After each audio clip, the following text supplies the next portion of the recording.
Muito boa tarde, amados irmãos, irmãs, amigos, amigas, alunos, alunas, ex-alunos, ex-alunas, os meus familiares, todos vocês que estão aqui no canal. Estamos aqui para a gente continuar aí nessa véspera de Natal o nosso Fundamentos da Fé Cristã. E vamos agora para a nossa lição 15, cujo título é Vida, parte 3. A gente já falou de vida parte 1, parte 2 e agora parte 3. E a leitura de referência agora é uma leitura bem tranquila. 1 Timóteo 1, versículo 19. Então, 1 Timóteo 1, o capítulo 1, versículo 19, que diz o seguinte: mantendo fé e boa consciência, porquanto alguns, tendo rejeitado a boa consciência, vieram a naufragar na fé. Então, essa é a referência da lição 15. E o título maior é o Desfrute da Vida, parte 3. A gente falou Desfrute da Vida, parte 1. A lição 14 era o Desfrute da Vida, parte 2. Agora o Desfrute da Vida, parte 3. Os títulos menores: ter boa consciência diante de Deus e dos homens para preservar a fé, confessar pecados, ofender alguém, ficar ofendido e pedir ajuda. Então são os títulos que nós vamos caminhar por eles aqui, tá bom? Ter a boa consciência diante de Deus e dos homens para preservar a fé. Na mensagem anterior, vimos a necessidade de ter comunhão com Deus para não perder a paz que ganhamos ao crer no Senhor Jesus. Vimos também que o pecado, os pecados e as trevas podem impedir-nos disso, razão pela qual sempre necessitamos do sangue precioso de Cristo para nos purificar diariamente. Veremos agora a importância de ter boa consciência diante de Deus e dos homens, para que nossa fé seja saudável, sem ofensas ou acusações do diabo. Paulo menciona isso no texto bíblico de 1 Timóteo 1,19, sugerido acima, que diz: mantendo fé e boa consciência, porquanto alguns, tendo rejeitado a boa consciência, vieram a naufragar na fé. A palavra fé nesse versículo refere-se ao nosso ato de crer, sendo, portanto, a fé subjetiva, interior. Ela surge em nós quando ouvimos a palavra do Senhor, ou vamos até as Escrituras, e Deus é infundido em nós nesse momento. A fé subjetiva se move em nosso interior para gerar comunhão entre nós e Deus, possibilitando que mais de sua vida e natureza sejam infundidos em nós. Junto com a fé, porém, necessitamos de boa consciência, uma consciência sem ofensa. Atos 24:16 fala disso. A boa consciência é uma proteção para a nossa fé em nossa vida cristã. Assim como o casco do navio é o invólucro que protege a embarcação, evitando o naufrágio. Fé e boa consciência sempre andam juntas. Sempre que houver ofensa na consciência, haverá vazamento, e a fé se escoará de nós. Se não mantivermos boa consciência, não podemos ter fé viva. O contrário também é verdadeiro. Se não tivermos uma fé viva, não conseguimos ter boa consciência. A fé vem pelo ouvir, pelo contato diário com Deus, por meio da palavra e da oração, e nos introduz numa união orgânica com Ele. A consciência, que é parte do nosso espírito humano, é o órgão tocado por Deus depois que o contatamos pela fé. Só para lembrar, somos um ser tripartido, um corpo, alma e espírito. 1 Tessalonicenses 5:23. O corpo nos dá a capacidade de contatar o mundo físico, a alma nos permite acesso ao mundo psicológico e o espírito nos leva a contatar a Deus, dando-nos a consciência de que Ele existe e é real. O espírito humano é formado por comunhão, intuição e consciência. É em nosso espírito que conseguimos buscar a Deus diligentemente. Isaías 26:9, parte B. Mas para isso, a consciência exerce papel preponderante. O apóstolo Paulo afirma, na primeira carta a Timóteo, que rejeitar a fé e a boa consciência pode levar alguns a naufragar na fé. Isso mostra a seriedade de rejeitar a boa consciência. Manter fé e boa consciência é proteção para a nossa fé subjetiva e para toda a nossa vida cristã. A palavra naufragar indica que vida cristã e até mesmo a vida da igreja são como uma embarcação em um mar tempestuoso, que precisa ser guardada pela fé e boa consciência. Todo aquele que negligenciar isso correrá o risco de naufragar na fé, isto é, de abandonar Cristo e a igreja e viver segundo as inclinações da carne e o curso do mundo. Confessar pecados. Depois de crer no Senhor, precisamos desenvolver o hábito de lhe confessar sinceramente os erros, transgressões e pecados. E mais, precisaremos também fazer confissões aos homens, caso os tenhamos ofendido. E se estivermos devendo algo a alguém, o mais rapidamente possível deveremos fazer restituição daquilo. Do contrário, teremos problemas na consciência. Por um lado, precisamos confessar a Deus e por outro, precisamos confessar aos homens. Se o cristão não confessa a Deus e não pede perdão aos outros, nem lhes restitui o que deve, sua consciência ficará facilmente endurecida. Com o endurecimento da consciência se desenvolverá um problema sério. Será difícil a luz divina iluminar essa pessoa. Se uma pessoa ofendeu alguém, mas não tem sentimento a esse respeito, a consciência deve estar doente ou anormal.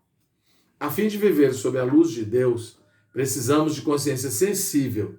E para que ela permaneça sensível, devemos constantemente condenar o pecado como pecado, que é confessando tanto a Deus como, se necessário, também aos homens. Se ofendemos a Deus e essa ofensa nada tem a ver com outras pessoas, não precisamos confessar nada a elas. Se os pecados de um cristão não estão relacionados a ninguém, sendo Deus a única parte ofendida, ele só precisa confessar a Deus. Ofender alguém. Se, no entanto, houver pecados contra alguém, será imprescindível praticar o que está escrito em Mateus 5, 23 a 26, que diz: se, pois, ao trazeres a tua oferta, ali te lembrares que teu irmão tem alguma coisa contra ti, deixa perante o altar a tua oferta, vai primeiro reconciliar-te com teu irmão, e então, voltando, faze a tua oferta. Entra em acordo sem demora com o teu adversário, enquanto estás com ele a caminho, para que o adversário não te entregue ao juiz, o juiz ao oficial de justiça, e sejas recolhido à prisão. Em verdade te digo que não sairás dali enquanto não pagares o último centavo. Os centavos aqui mencionados não se referem apenas a centavos de dinheiro, mas a toda e qualquer questão na qual possamos achar-nos em falta. Trata-se, portanto, de um princípio. Esse texto expõe algo sério: ofensas entre irmãos. Nesse caso, quando alguém que é do Senhor estiver trazendo ao altar uma oferta, implicando no momento em que estiver orando ou fazendo algo para Deus, e ali lembrar que teu irmão tem alguma coisa contra ti, é preciso parar. O Espírito Santo, nesse momento, ilumina os pensamentos. Lembra que há um problema não resolvido com determinada pessoa. Deixa perante o altar a tua oferta, vai primeiro reconciliar-te com teu irmão, e então, voltando-te, faze a tua oferta. Essa é a maneira correta de agir, se quisermos ter boa consciência. O versículo 25 diz: entra em acordo sem demora com teu adversário, enquanto estás com ele a caminho. Hoje todos ainda estamos a caminho, ou seja, ainda estamos vivos nessa era na terra. O ofensor não morreu e o ofendido também está vivo. É preciso um acordo entre ambos sem demora, porque cedo ou tarde é possível que um ou outro já não estejam aqui. Ninguém sabe quem irá primeiro, e aí será tarde demais para fazer qualquer coisa. Enquanto estiverem a caminho, vivos, há oportunidade de um falar com o outro e pedir desculpas. Afinal, a porta da salvação não ficará aberta para sempre, nem a porta do perdão. Enquanto ainda existe o hoje, entre em acordo sem demora com o teu irmão. Se tivermos dificuldade para decidir sobre situações assim, que são complicadas, é melhor que tenhamos comunhão com algum irmão ou irmã experiente, de modo que possam ajudar-nos a fazer a coisa certa. Ficar ofendido, por outro lado, pode acontecer também o oposto, ou seja, alguém ter ofendido a gente e não querer perdoar quem me ofendeu. Eu estar ofendido com alguém e não querer perdoar quem me ofendeu. Hebreus 12 diz: a paz, segui a paz com todos e a santificação, sem a qual ninguém verá o Senhor. Atentando diligentemente, porque ninguém seja faltoso, separando-se da graça de Deus, nem haja alguma raiz de amargura que brotando vos perturbe, e por meio dela muitos sejam contaminados. Raiz de amargura ou amargor no coração provém quase sempre de alguma ofensa recebida e não perdoada. Esse é um problema delicado e difícil para muitos, mas não impossível para Deus. Se tivermos dificuldade nisso, não sentindo força para perdoar, precisamos ir desesperadamente ao Senhor e pedir-lhe que faça em nós e por nós o que não conseguimos por nós mesmos, a graça de perdoar. Algumas pessoas sempre falam das transgressões dos outros, as divulgam sem parar. Há também alguns que não agem assim, nada contando aos outros, mas nunca perdoam e sempre guardam rancor no coração. Há ainda os que até perdoam ou dizem que perdoam, mas não conversam mais com o ofensor, nem oram por ele.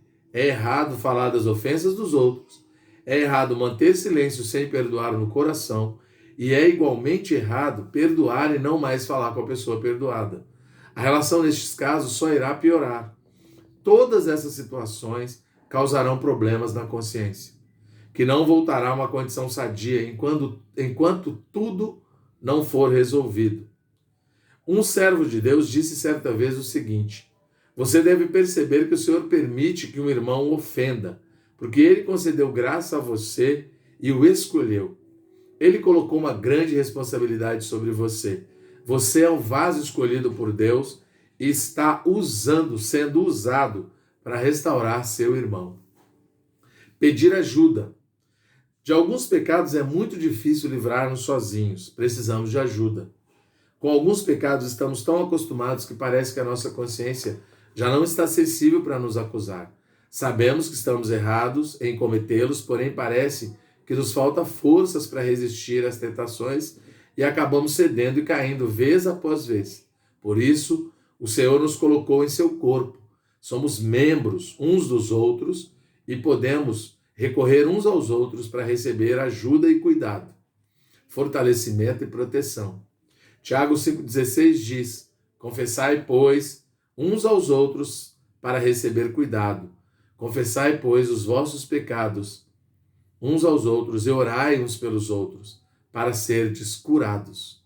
Muito pode, por sua eficácia, a súplica do justo.